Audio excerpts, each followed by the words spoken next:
So, here we are again. It's Holy Week, of course, and today is another short thought or message for Tuesday.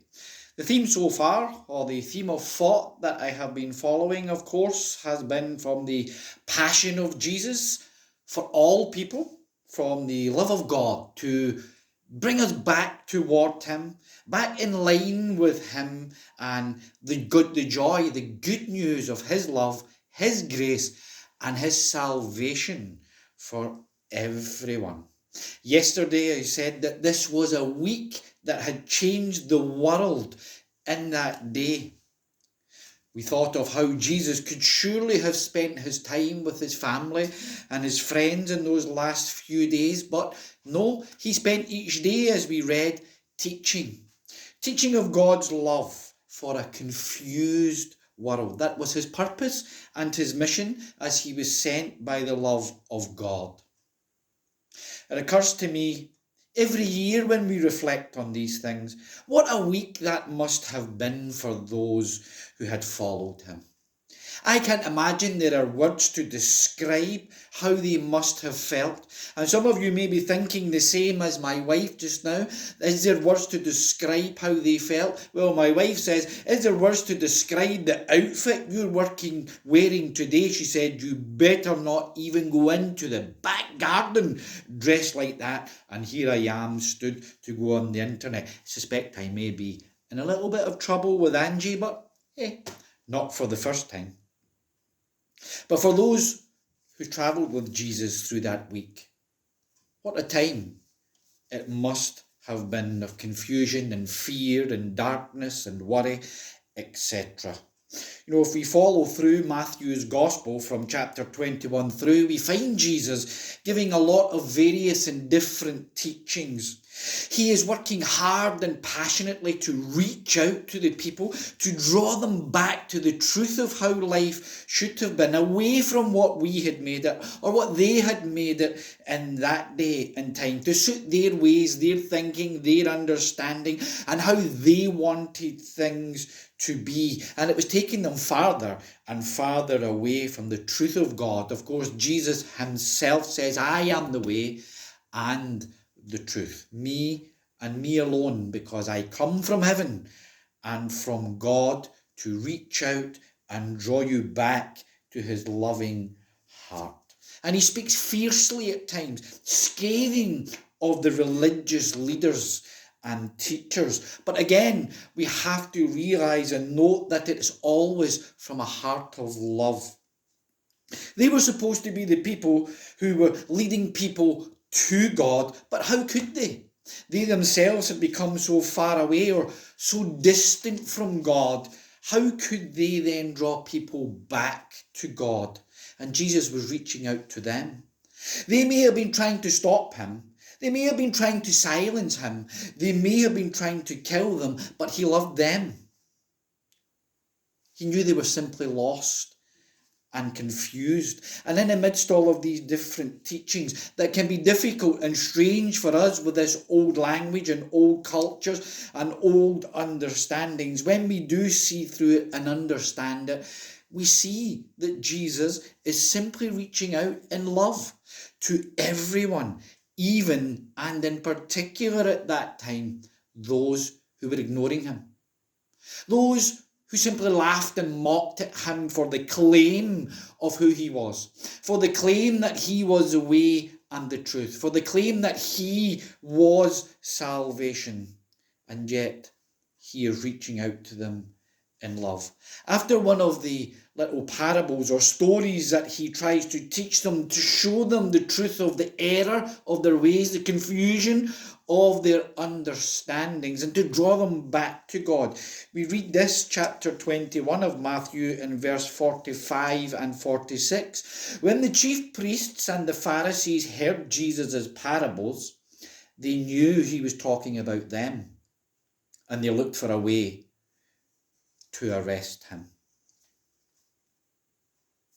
They simply couldn't hear through the noise of their own ego, their own desires, and their own passions. In chapter 22, we read another parable or story of a wedding banquet. Again, it's an example in their culture and understanding. But in verse 5, Jesus says this as he's telling the story.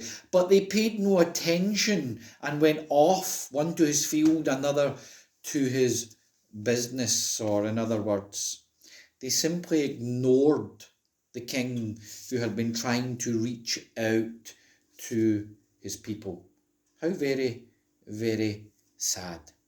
Reading on, it tells of the unexpected people who were invited, who did indeed enjoy the feast, the celebration with the king, because they did not ignore him, but they listened to him. Indeed, after that story or banquet, you would read, then the Pharisees went out and laid plans to trap him in his words. The religious leaders who simply could not hear through the noise of their own heart, and they wouldn't listen. But Jesus began that day with another teaching, another encounter, if you like. This is the next day after the encounter in the temple courts where he overturned the tables of the money changers and those selling the sacrifices. It's in verse 23 of chapter 21, and it says this. Jesus entered the temple courts, and while he was teaching, the chief priests and the elders of the people came to him. By what authority are you doing these things? He asked. And who gave you this authority? Jesus replied, I will ask you one question. If you answer me, I will tell you by what authority I am doing these things. John's baptism, where did it come from? Was it from heaven or of human origin? They discussed it among themselves and said, if we say from heaven, he will ask, then why didn't you believe him?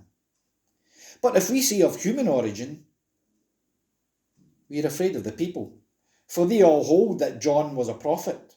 So they answered Jesus, we don't know. Then he said, neither will I tell you by what authority I am doing these things.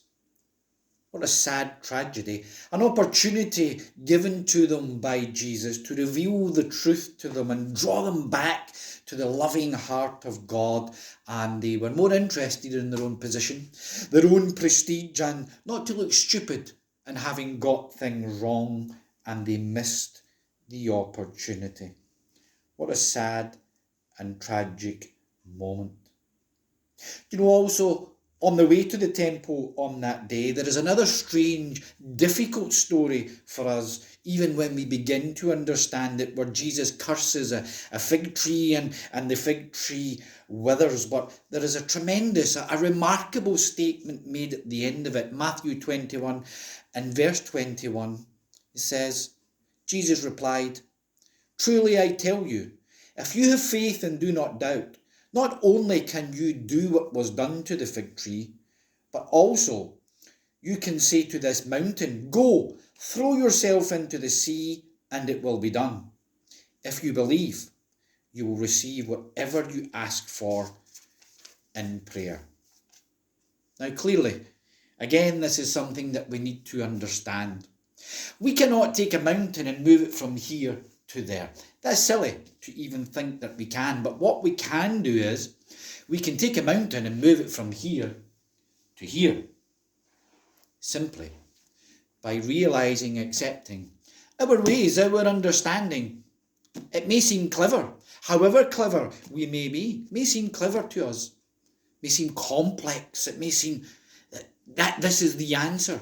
But it's when we realize that we're not as smart as we thought we were, and simply trust in Jesus, simply follow Jesus, simply accept that he is the truth, he is the way, then we can walk through all things, even days like this, where we're locked in houses trying our best to relate messages to the love of Jesus because of the coronavirus and the dark, confusing, difficult ways. We can see that by following Jesus, he will lead us through, and soon that mountain will be behind us. We can change the world. This can be another time that can change the world if only we change our hearts. Change our hearts toward God and Jesus and away from our own tremendous, wonderful wisdom and clever ideas. I want to finish with this from Matthew chapter 22 in verse 34. Hearing that Jesus had silenced the religious leaders, an expert in the law, tested him with this question, still trying to test him. Teacher, which is the greatest commandment in the law? Jesus replied, Love the Lord your God with all your heart and with all your soul and with all your mind. This is the first and the greatest commandment. And the second is like it. Love your neighbour as yourself. All the law, all the prophets hang on these two commandments. We can change the world. We can change ourselves. I find nothing in any of these two commandments that needs any adding or bending or misshaping and reshaping to suit the complexities of our desires and how, what, and why we think the way things should be and how God should be toward us. I find it as the actual and only answer to all the messes that we make. This is a time that can change the world, or we can simply go back to our businesses and our own ways and see what happens again.